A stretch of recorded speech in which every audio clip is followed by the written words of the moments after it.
નમસ્કાર વિદ્યાર્થી મિત્રો, ફરી એક વખત એસએન વિદ્યાલય દ્વારા સંચાલિત ઈ લર્નિંગ પ્રોગ્રામમાં હું રાવલ સુરભી આપ સૌનું હાર્દિક સ્વાગત કરું છું। તો વિદ્યાર્થી મિત્રો, ફરી એક વખત આપણે વિજ્ઞાન વિષયને સરસ મજાની રસપ્રદ રીતે સમજીએ।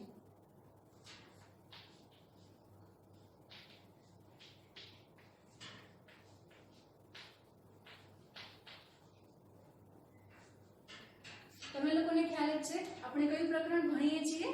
પહેલું પ્રકરણ, જેનું નામ છે વનસ્પતિમાં પોષણ।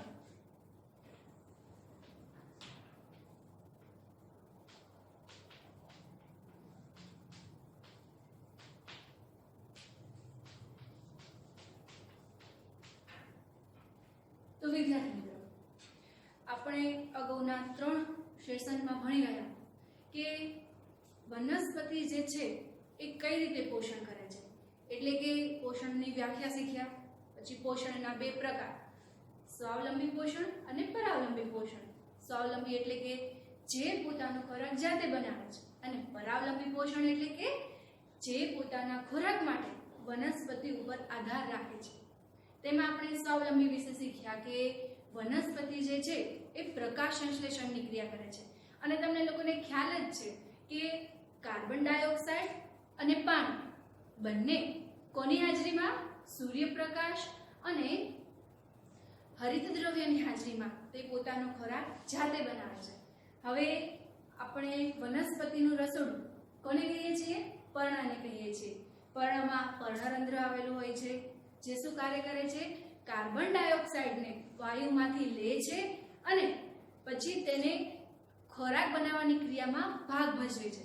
જ્યારે પાણી અને ખનિજ તત્વ મૂળ દ્વારા નીચેથી ક્યાં આવે છે? પર્ણ સુધી પહોંચે છે, અને આ જ રીતે બધા ભેગા મળીને પોતાનો ખોરાક જાતે બનાવે છે।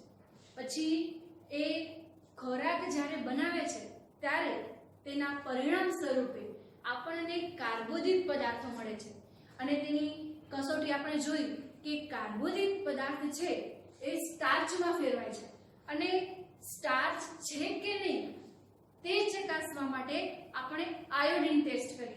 તેમાં કાલે મેં જે રીતે ભણાવ્યું કે જો એ પર્ણ પ્રકાશ સંશ્લેષણની ક્રિયા કરતો હોય તો જ્યારે આયોડિન એ પર્ણ ઉપર નાખવામાં આવે છે ત્યારે તે પોતાનો રંગ જાંબલી દર્શાવે છે, અને અંધારામાં રાખેલા એક પર્ણને લઈને જ્યારે એને આયોડિન નાખવામાં આવ્યું ત્યારે તેણે પોતાનો રંગ બદલ્યો ન હતો। તો જો તમારે જાણવું હોય કે આ પર્ણએ પ્રકાશ સંશ્લેષણની ક્રિયા કરી છે કે નહીં, તો તમારે શું જાણવું જરૂરી છે કે તે પર્ણની અંદર સ્ટાર્ચ રહેલો છે કે નહીં। પછી વિદ્યાર્થી મિત્રો, આપણે જોયેલું કે જો વનસ્પતિને નાઇટ્રોજનની જરૂર હોય તો એ વાતાવરણમાંથી તેનો ઉપયોગ સીધી રીતે કરી શકતો નથી। આપણે એને ખાતર આપીએ છીએ, એ ખાતરમાં ભરપૂર પ્રમાણમાં તમને શું જોવા મળે છે? નાઇટ્રોજન જોવા મળે છે। અથવા તો એ અમુક જમીનની અંદર બેક્ટેરિયા હોય છે, તે શું કાર્ય કરે છે? જે વાતાવરણનો નાઇટ્રોજન જે છે એને લઈ લે છે, પછી તેને એકદમ પાણીની અંદર દ્રાવ્ય સ્વરૂપે મેળવીને અને પછી તેને વનસ્પતિ સુધી પહોંચાડે છે। આ બધી જ ક્રિયા જે જોવા મળે છે એ સ્વાવલંબી પોષણમાં। તમને એમ થશે કે વનસ્પતિ તો સ્વાવલંબી જ પોષણ કરે ને, પરંતુ ના, ઘણી એવી વનસ્પતિ હોય છે કે જે પોતાનો ખોરાક જાતે બનાવી શકતી નથી। એટલા માટે કહી શકાય કે અમુક પ્રકારની વનસ્પતિ પરાવલંબી પોષણ કરે છે। તો આપણે અત્યાર સુધી સ્વાવલંબી પોષણ વિશે શીખ્યા। હવે આજે આપણે પરાવલંબી પોષણ શીખવાના છે, પણ પ્રાણી અને મનુષ્યમાં નહીં। મેં અગાઉ કીધેલું છે એ મુજબ કે પ્રાણીઓમાં પોષણ જ્યારે આપણે બીજું પ્રકરણ આવશે ત્યારે શીખવાના છીએ। આ પ્રકરણમાં તો માત્ર આપણે વનસ્પતિમાં પોષણ શીખવાના છીએ, અને વનસ્પતિ પણ પરાવલંબી પોષણ કરે છે। તો એના અમુક 4 રીતે પોતાનું પોષક તત્વો મેળવે છે અને પોતાનું જીવન ગુજારે છે। તો ચલો જોઈએ પરાવલંબી પોષણ।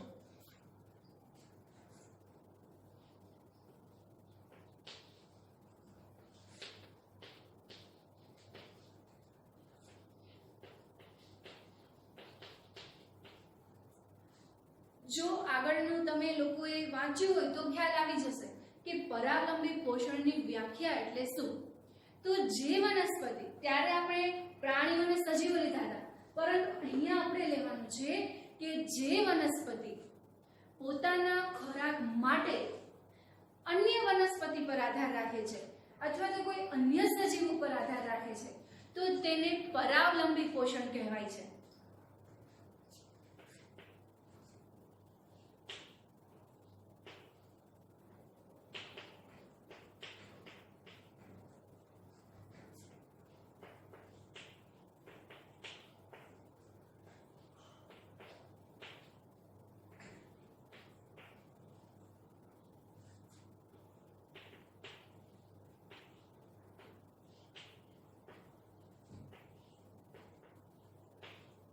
નભે એટલે કે આધાર રાખે છે.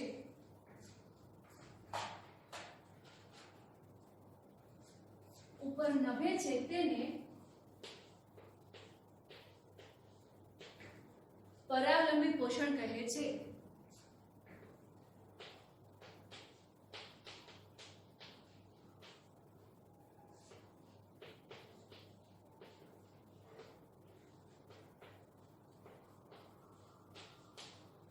ચલો વિદ્યાર્થી મિત્રો, પરાવલંબી પોષણ કોને કહેવાય અને ઘણી વનસ્પતિ પરાવલંબી પોષણ કરે છે તે વિશે જાણ્યા બાદ આપણે એ રીતે જોઈએ કે હવે પરાવલંબી પોષણ કરે છે, પણ ઘણી વનસ્પતિની જે રીત હોય છે ને એ અલગ અલગ હોય છે, અલગ અલગ રીતે એ પોતાનું પોષણ મેળવે છે. તો આગળ જોઈએ.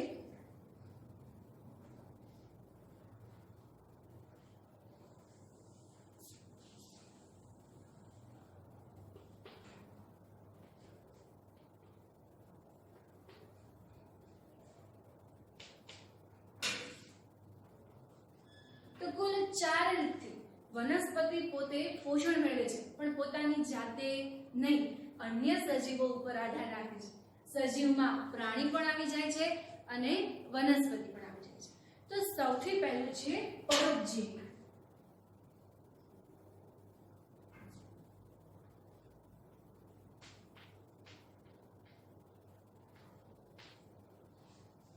પરોપજીવી એટલે કે તમે લોકોએ આ ભજન સાંભળ્યું છે કે વૈષ્ણવ ભજન તો તેને રે કહીએ, બરોબર?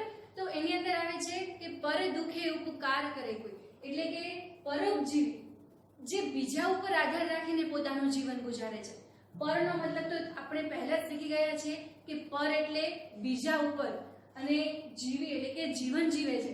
તો તમે લોકો ઘણી વખત ક્યારેક જતા હોય ને રસ્તા ઉપર, ત્યારે ઘણા ઝાડવાની ઉપર પીળા કલરની તમને લોકોને એક પાતળી એવી દોરી વીંટળાયેલી જોવા મળે. જોઈએ તો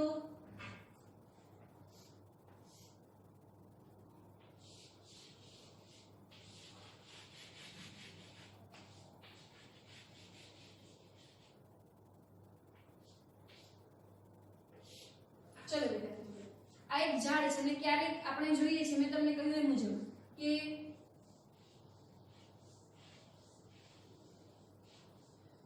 આવી રીતે પાતળી એવી દોરી જેવી એક પીળા કલરની રચના હોય છે જે ઝાડની ફરતે એકદમ આવી રીતે વીંટળાયેલી હોય છે. હવે આ શું છે? તો આજે તમને પીળા કલરની પાતળી દોરી જેવી જે રચના જોવા મળે છે એને કહેવાય છે અમરવેલ. શું કહેવાય છે વિદ્યાર્થી મિત્રો? એને અમરવેલ કહેવાય છે.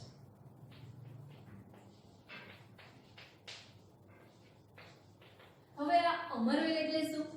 તો આ અમરવેલ એવી વનસ્પતિ છે જે પોતાનો ખોરાક જાતે નથી બનાવતી. તે શું કરે છે? આ જે વૃક્ષ છે એના ઉપર વીંટળાઈ જાય છે. હવે આ વૃક્ષ તો પોતે પોતાનો ખોરાક બનાવવાનું જ છે, બરોબર? તો અમરવેલ શું કરશે? એની પાસેથી, કેમ તમે લોકો મમ્મી ખોરાક બનાવે છે, મમ્મી રાંધે છે, પણ શું કરો છો? તમે લોકો બનાવો છો રસોઈ? નહીં. તમે શું કરો છો? મમ્મીએ જે રસોઈ બનાવી હોય તેને પ્લેટમાં લઈને જમો છો. તો બસ આ અમરવેલ પણ એવું જ કાર્ય કરે. આ વૃક્ષ છે એ પોતે ખોરાક બનાવે, બરોબર? પણ આ અમરવેલ શું કરશે? એણે જે ખોરાક બનાવ્યો છે એ ખોરાક લેશે અને પોતાનું પોષણ જે છે એ મેળવે છે. વિદ્યાર્થી મિત્રો, પડે છે સમજ? આ જે વૃક્ષ છે તે પોતાનો ખોરાક તો જાતે બનાવે જ છે અને અમરવેલ શું કરશે, એની ફરતે વીંટળાઈ જાય છે અને જેવું આ વૃક્ષ છે એ પોતાનો ખોરાક બનાવશે ત્યારે આ અમરવેલ એમાંથી પોષક તત્વ લેશે અને પોતાના માટે પોષણ પૂરું પાડે છે. તો હવે એને પોતાનો ખોરાક જાતે બનાવ્યો અમરવેલ? ના. શું કર્યું એને? બીજા પાસેથી ખોરાક લે છે અને પોતે જીવન જીવે છે. તો થયું પરોપજીવી, બીજા ઉપર એને આધાર રાખ્યો ને. તો આની અંદર આપણે અમુક જોઈએ તો સૌથી પહેલા આપણે પરાવલંબી પોષણની વ્યાખ્યા જોઈ. હવે આગળ વધીએ.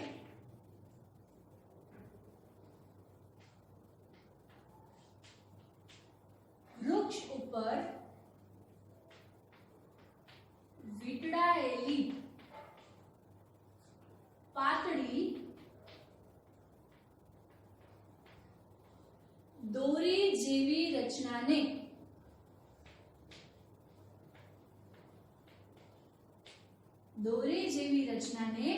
અમરવેલ કહે છે. વીંટળાયેલી પીળા કલરની હોય ને એને કેમ ભૂલી જવાય? વીંટળાયેલી પીળી પાતળી દોરી જેવી રચનાને અમરવેલ કહે છે. અમરવેલનો કલર પીળો એટલે એના નામ નીચે પણ આપણે કેવી અંડરલાઈન કરીએ? પીળા કલરની કરીએ એટલે યાદ રહે કે પીળા કલરની હોય છે. હવે લાઈન કેવી છે? એકદમ પતલી છે એટલે કે વૃક્ષ ઉપર વીંટળાયેલી પીળી પાતળી દોરી જેવી રચનાને અમરવેલ કહે છે. હવે વિદ્યાર્થી મિત્રો, તમે કોઈના ઘરે જાઓ છો, બરોબર? તો તમે શું કહો કે અથવા તો તમારા ઘરે કોઈ આવે છે તો આપણે શું કહીએ કે મહેમાન આવ્યા, બરોબર ને? અને જેના ઘરે ગયા હોય એને શું કહેવાય? યજમાન કહેવાય. ધારો કે તમે છો, તમારા ઘરે કોઈ મહેમાન આવે તો તમે શું કહેવાશો? યજમાન કહેવાશો. શું કહેવાઓ? યજમાન કહેવાય. અને તમે હવે તમારા ઘરે આવે એટલે તમે એમને તો કે જમવાનું બનાવવા ન દો. શું કરો? ઘરે જાતે જમવાનું બનાવો ને તમે, તો એ શું કરે? જમવાનું કોને બનાવે? તમે. તમારા મહેમાન છે એ પોતે તો બનાવવાના છે નહીં. શું જમશે? જે તમારા ઘરે બનાવેલું છે તે. તો તમે લોકો કહેવાઓ યજમાન અને એ જે મહેમાન છે એ તમારા બનાવેલા ખોરાક ઉપર થોડાક દિવસ રહે છે તો એને કહેવાય પરોપજીવી. તો પરોપજીવીની અંદર આપણે બે વ્યાખ્યા શીખવાના છીએ. એક સૌથી પહેલા છે યજમાન અને પછી છે પરોપજીવી.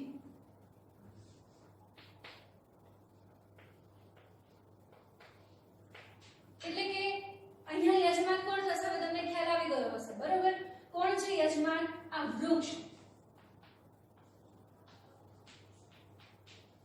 વૃક્ષ શું છે? યજમાન છે. જ્યારે આ અમરવેલ જે છે એ શું કહેવાશે? પરોપજીવી.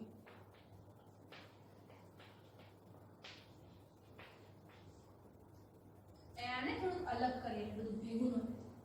ચલો, બરોબર? તો યજમાનની વ્યાખ્યા લખવી હોય તો લખી શકાય કે જે વૃક્ષ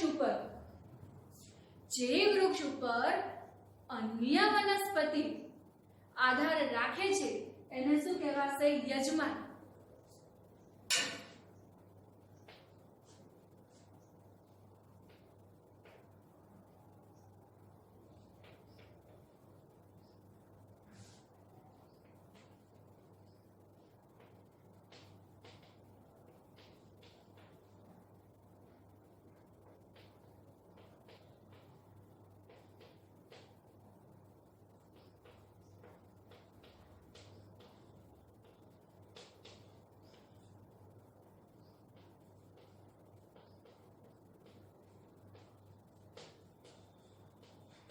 સમજણ પડી? યજમાન કોને કહેવાશે?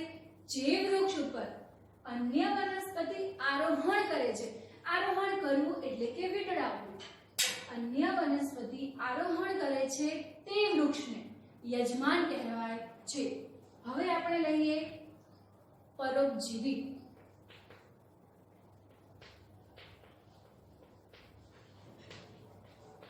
આની વ્યાખ્યા તો એકદમ સિમ્પલ છે કે જે વનસ્પતિ બીજી વનસ્પતિ ઉપર આધાર રાખે તેને પરોપજીવી કહેવાય છે. તો અહીંયા ઉદાહરણ થયું અમરવેલ.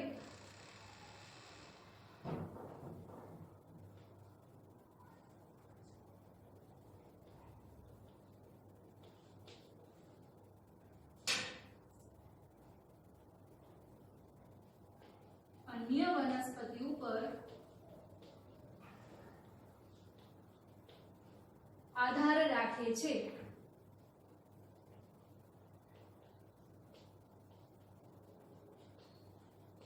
તેને શું કહેવાશે? પરોપજીવી.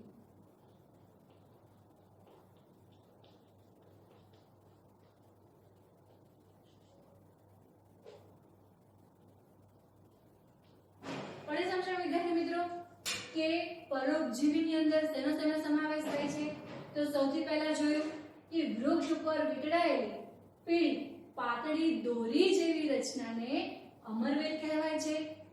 યજમાન એટલે કે જે વૃક્ષ ઉપર અન્ય વનસ્પતિ આરોહણ કરે છે તે વૃક્ષને યજમાન કહેવાય છે.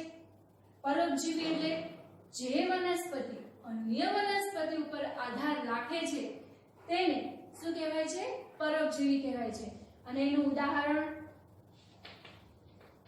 જાણો છો એ મુજબ શું છે? અમરવેલ. જેવી રીતે માથામાં કેમ પેલી જૂ પડે, પછી મચ્છર છે એ પોતાનો ખોરાક જાતે બનાવે? ન બનાવે. જૂ શું કરશે?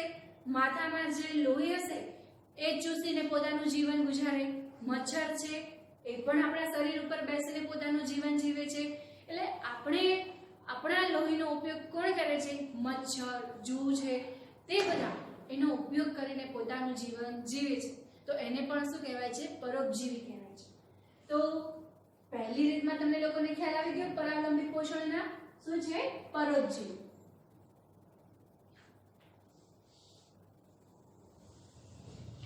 ચલો હવે વિદ્યાર્થી મિત્રો બીજું આગળ જોવાનું છે કીટાહારી વનસ્પતિ. શું જોવાનું છે? કીટાહારી વનસ્પતિ.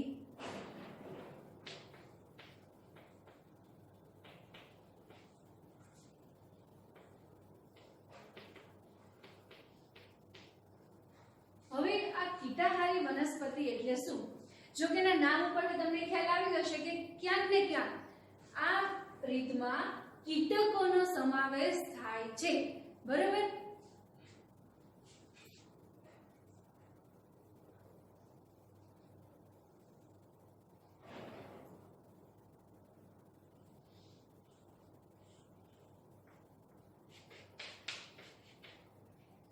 હા એક કળશ પર્ણ છે.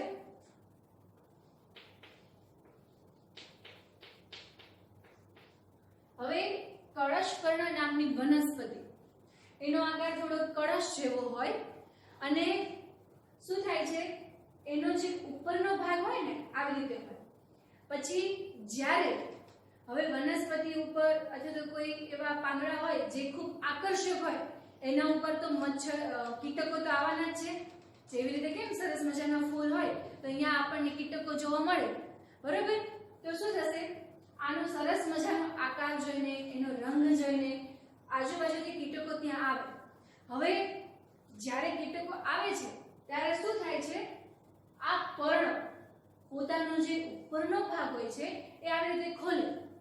બરોબર? પછી શું થશે? કીટકો તો આજુબાજુ હોવાના જ છે. એટલે જેવું કીટક એના મુખ પાસે આવશે એટલે તરત એ શું કરશે? પોતાનું મુખ જે છે એ શું કરે છે? બંધ કરી દે છે. એટલે શું થવાનું? હવે કીટક બહાર નીકળી શકે? ન નીકળી શકે ને. તો જો શું થાય છે?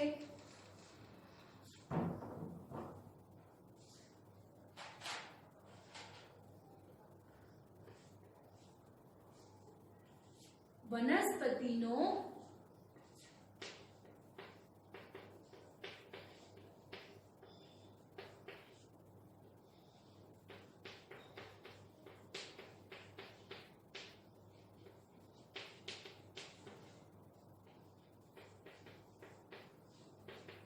વનસ્પતિનો જે ઉપરનો એટલે કે અગ્ર ભાગ હોય છે એ કેવો હોય છે? ખુલ્લો હોય છે. એટલે કે શેનાથી ખુલ્લો હોય છે? ઢાંકણ જેવી રચના હોય છે. કેવી રચના હોય છે? ઢાંકણ જેવી રચના ધરાવે છે. ઢાંકણ જેવી રચના ધરાવે એટલે જ્યારે કીટક એની આજુબાજુ ફરતો હોય ત્યારે એનું ઢાંકણ કેવું હોય? ખુલ્લું. અને જેવું કીટક અહીંયા વચ્ચે આવી જશે એટલે શું કરશે? પોતાનું જે ઢાંકણ છે એ બંધ કરી દેવાનું.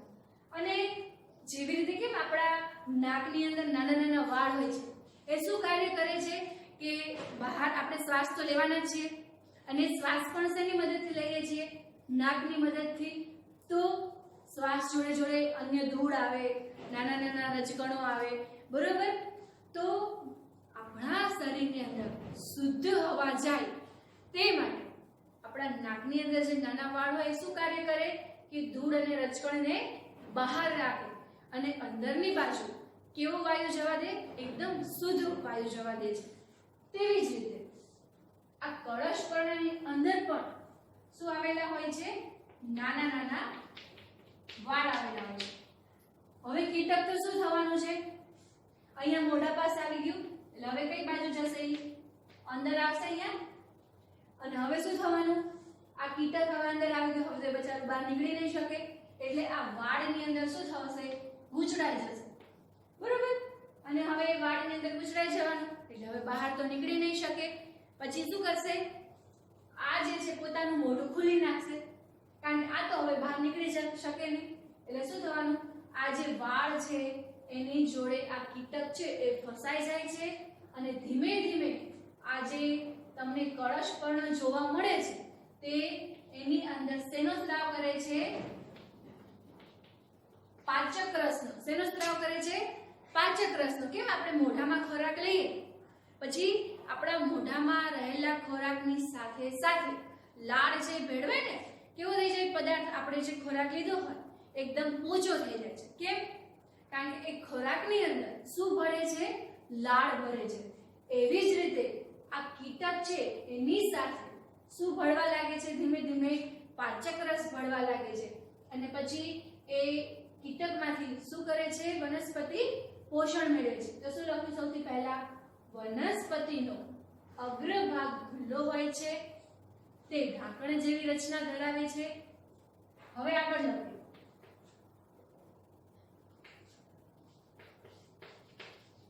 કીટક પર્ણમાં રહેલ નાના વાળ સાથે ફસાઈ જાય છે.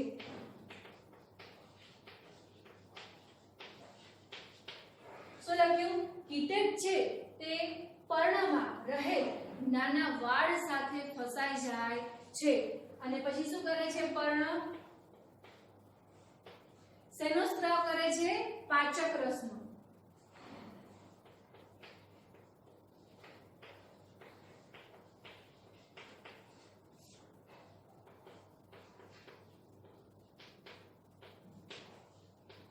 હવે કીટકની સાથે સાથે શું ભળવા લાગશે? આ પાચક રસ છે. પાચક રસ એટલે કે આપણે જ્યારે બીજું ચેપ્ટર ભણશું ને ત્યારે ખ્યાલ આવશે. પાચક રસ શું કાર્ય કરે છે? ખોરાકને પચાવવાનું કાર્ય કરે છે. એટલે હવે આ કીટક છે એ કોના માટે ખોરાક છે? કળશ પર્ણ માટે ખોરાક કહેવાય ને. તો એ કીટક સાથે સાથે પાચક રસ ભળે છે અને તેમાંથી શું મેળવે છે? પોષણ મેળવે છે. તેમાંથી પોષક તત્વો મેળવીને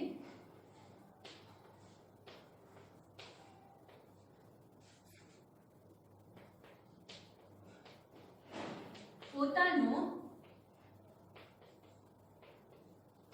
ખોરાક પૂરો પાડે છે.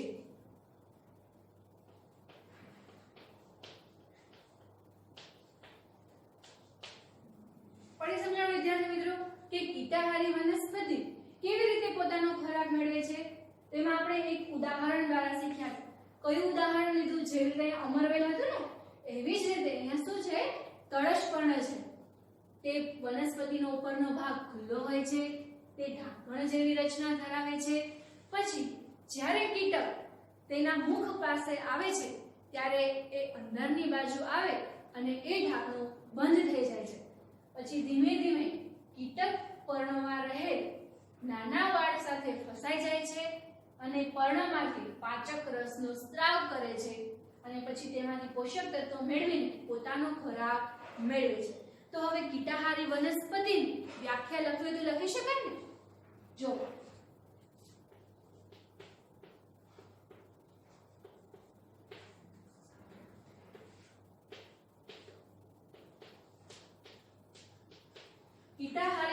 વનસ્પતિની વ્યાખ્યા. તો જે વનસ્પતિ કોઈ કીટક ઉપર આધાર રાખીને પોતાનું પોષણ કરે છે અથવા તો પોષક તત્વો મેળવે છે તેવી વનસ્પતિને કીટાહારી વનસ્પતિ કહેવાય છે. જે વનસ્પતિ કીટકોનો ખોરાક તરીકે ઉપયોગ કરે તે વનસ્પતિને કીટાહારી વનસ્પતિ કહે છે.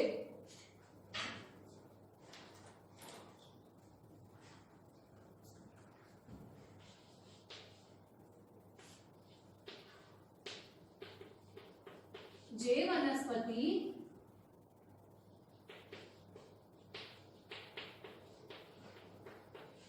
કીટકોનો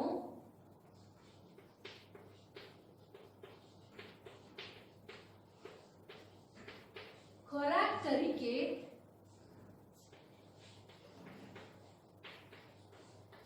ઉપયોગ કરે છે તેને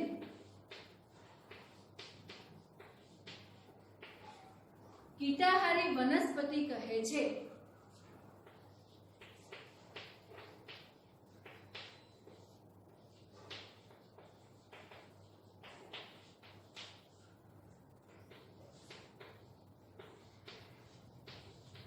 કીટાહારી વનસ્પતિ કહે છે અને એના ઉદાહરણમાં કળશપર્ણ. પડી સમજણ વિદ્યાર્થી મિત્રો? કીટાહારી વનસ્પતિ કોને કહેવાય છે અને તેનું ઉદાહરણ શું છે? તો આપણે પરાવલંબી પોષણમાં બે રીત જોઈ.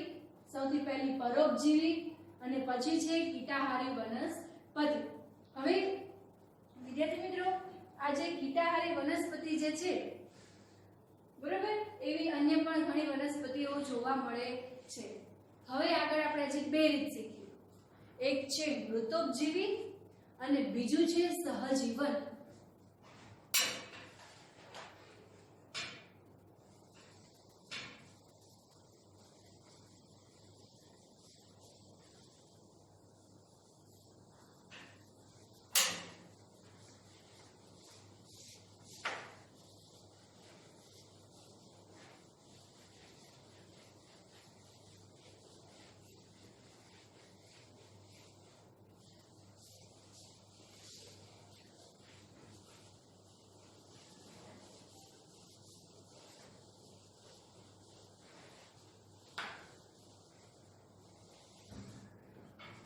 ચલો, તો હવે લઈએ છીએ મૃતોપજીવી.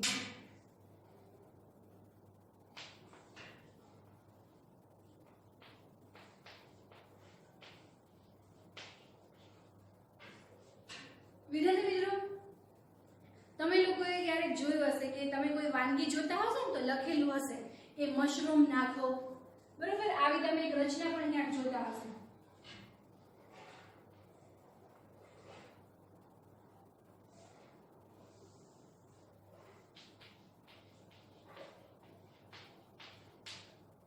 આવું તમે ક્યાંક જોયું હશે. પછી તમે વાનગીની હું વાત કરું છું કે મશરૂમ નાખો, અને ક્યારેક તમે લોકો જો બહાર ગામ ગયા હોય અને ક્યાંક કંઈક વસ્તુ રહી ગઈ હોય કે જે સડી જાય, ધારો કે ગરવામાં રોટલી રહી ગઈ હોય, બ્રેડ રહી ગઈ હોય, બરાબર, તો એમાં તમને લોકોને સફેદ સફેદ ડાઘા જેવું જોવા મળે. તમારા મમ્મીને પૂછી જોજો કે એવું ખરેખર જોવા મળે કે નહીં. ક્યારેક અથાણા ઉપર શું જોવા મળે છે આપણને? એક સફેદ સફેદ ભાગ જોવા મળે છે. તો એને શું કહેવાય છે, તે કેવી રીતે પોષણ મેળવે છે એ જોઈએ. તો એના પહેલા આપણે મૃતોપજીવી પોષણ જોઈએ. તો અને જો તમારે પ્રયોગ કરવો હોય ને તો કરી જોવાનું. શું કરવાનું? બ્રેડ અથવા તો રોટલી, બ્રેડ અથવા તો રોટલીને શું કરવાનું? એક ડબ્બાની અંદર એકદમ ફિટ બંધ કરી દેવાનું. આપણો જે કોઈ પણ ડબ્બો હોય ને એની અંદર બ્રેડ અને રોટલી એને મૂકી દેવાની. પણ કેવી મૂકવાની બ્રેડ કે રોટલી? ભીનાશવાળી, થોડાક પાણીમાં ભીની કરીને એને પછી ડબ્બાની અંદર બ્રેડ અને રોટલીને મૂકી દેવાની. પછી તમે જ્યારે 3-4 દિવસ પછી એ ડબ્બો ખોલશો ને, ધારો કે ઉદાહરણ તરીકે આ બ્રેડ છે, તો જ્યારે તમે ભીની કરીને એને 3-4 દિવસ માટે તમે એને જ્યારે મૂકી રાખો છો ડબ્બામાં પેક કરીને, એને ખોલવાની નથી. 4 દિવસ પછી જોજો ને એટલે તમને છે ને અહીંયા સફેદ સફેદ અથવા તો કથ્થઈ કલરના ડાઘા જેવું એની ફરતે જોવા મળે તો એને આપણે શું કહીએ છીએ ફૂગ કહીએ છીએ શું કહેવાય છે તેને ફૂગ કહેવાય છે તો હવે આપણે જોઈએ આગળ અથવા તો ક્યારેક મશરૂમના પેકેટ હોય મશરૂમના પેકેટમાં પણ આપણને ફૂગ જોવા મળે છે પછી તો આ જે ફૂગ છે એ તમને કેવા પદાર્થ ઉપર જોવા મળી સડી ગયેલો પદાર્થ કહેવાય ને તમે કોઈ રોટલીને કે બ્રેડને એમનામ રાખી મૂકો 4-5 દિવસ સુધી તો એ કેવું થાય સડી જાય કે ન સડી જાય તો મૃતોપજીવીની વ્યાખ્યા લઈએ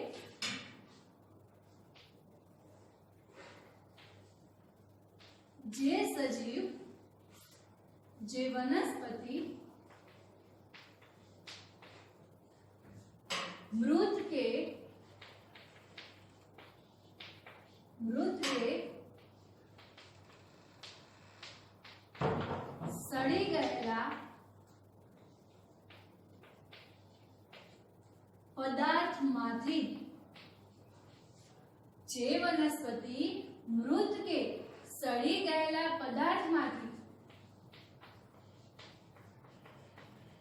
પોષણ મેળવે છે તેને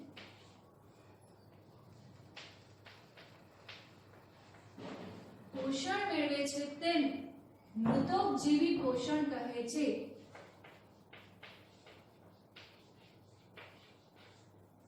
મૃતોપજીવી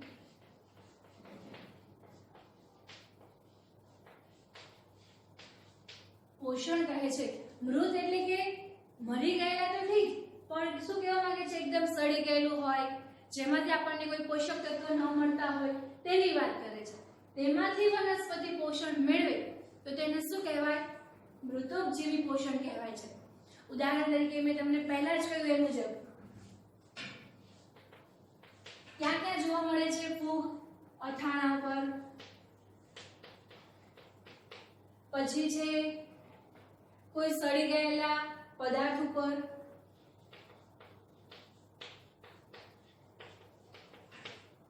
સડી ગયેલા પદાર્થ ઉપર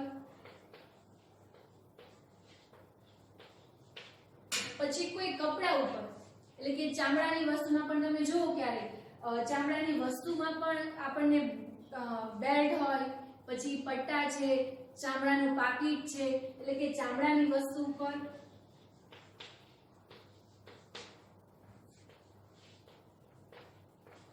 કપડા ઉપર અને ગરમ કે હુંફાળી જગ્યા ઉપર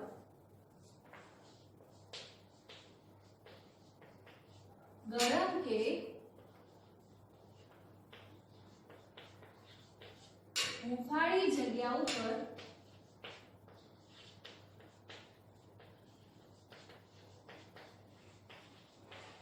ગરમ કે હુંફાળી જગ્યા ઉપર આપણને જોવા મળે છે તો મૃતોપજીવી પોષણમાં તમને લોકોને ખ્યાલ આવ્યો હવે આ ફૂગ છે એનો આપણે ખોરાક તરીકે પણ જો એ નુકસાન તો કરે છે બરોબર અથાણા બગાડે અથાણા છે એ જ્યારે સડી ગયા હોય તો એમાંથી પોષણ મેળવે છે હવે એ અથાણાનો તો ઉપયોગ કરી શકીએ નહીં આપણે એટલે એક તરફ જોઈએ તો ફૂગ નુકસાન પણ કરે છે અને બીજી બાજુ આ જે ફૂગ છે એ દવા તરીકે પણ ઉપયોગમાં આવે છે અને પછી આપણે ઈસ્ટ જોઈએ જે બ્રેડ પાઉં બનાવવામાં ઉપયોગી થાય છે પછી આથો લાવવામાં ઉપયોગી છે તો આ પણ શું છે એક પ્રકારની ફૂગ છે તો શું થાય હવે આ ફૂગ છે ને એ હવામાં આજુબાજુ બધે હોય બરાબર આવી રીતે ફરતી હોય પણ જ્યારે એને કોઈ ભેજવાળું વાતાવરણ મળે ધારો કે સૌથી પહેલા આપણે લઈએ કે અહીં આપણી ચામડાનું પાકીટ પડ્યું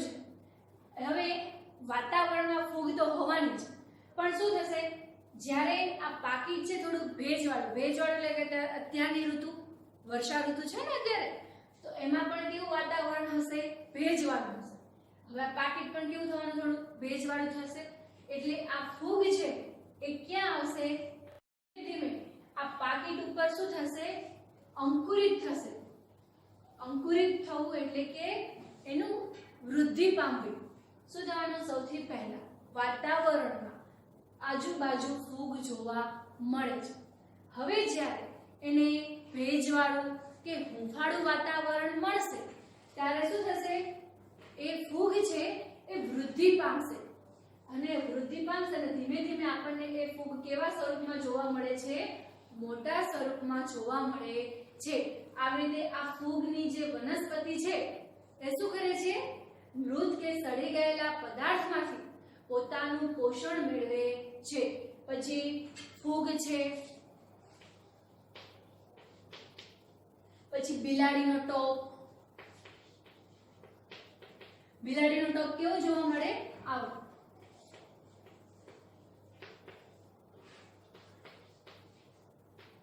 પછી મશરૂમ. આ બધા જે છે એ મૃતોપજીવીના ઉદાહરણો છે.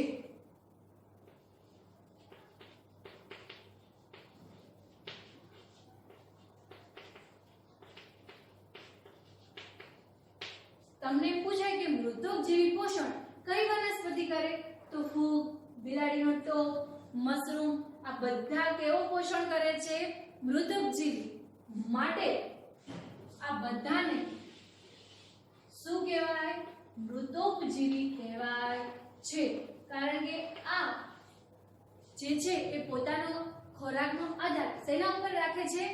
મૃત કે સડી ગયેલા પદાર્થ ઉપર પોતાનો ખોરાકનો આધાર રાખે છે. માટે એને શું કહીએ છીએ? મૃતોપજીવી કહીએ છીએ. તો વિદ્યાર્થી મિત્રો, પરાવલંબી પોષણમાં સૌથી પહેલા આપણે પરોપજીવી વિશે શીખ્યા, એટલે કે અમરવેલ જે વૃક્ષ ફરતે વીંટળાયેલી હોય છે તે વૃક્ષે જે ખોરાક બનાવ્યો છે એમાંથી પોષણ મેળવે છે. બીજું આપણે શીખ્યા કીટાહારી વનસ્પતિ, એટલે કે કળશપર્ણ નામની વનસ્પતિ જેનું ઢાંકણું પહેલા ખુલ્લું હોય, કીટક આવે એટલે ઢાંકણું બંધ થઈ જાય. એની અંદર નાના વાળ જેવી રચના હોય. એ નાના વાળ સાથે કોણ ભરાઈ જાય છે? કીટક ફસાઈ જાય છે અને પછી શું થાય છે? એનું પોષક તત્વ તરીકે ઉપયોગ કરે છે. અને અત્યારે જોયું મૃતોપજીવી કે જે મૃત અથવા તો સડી ગયેલા પદાર્થમાંથી પોષણ મેળવે છે. તો પરાવલંબી પોષણના આપણે 3 પ્રકાર એના જોયા.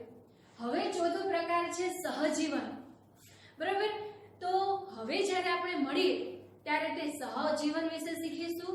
અને તમે લોકોએ આપણે ખેડૂતને જોઈએ અથવા તો જ્યારે ઘરે છોડ વાવવા હોય ત્યારે નર્સરીમાંથી અમુક વ્યક્તિ આવે છે તે શું કરે છે? ખાતર નાખતા હોય છે. બરાબર? તો ખાતર શા માટે નાખીએ છીએ તેના વિશે પણ હવે આગળના સેશનમાં આપણે તેના વિશે વાતો કરીશું. નમસ્કાર.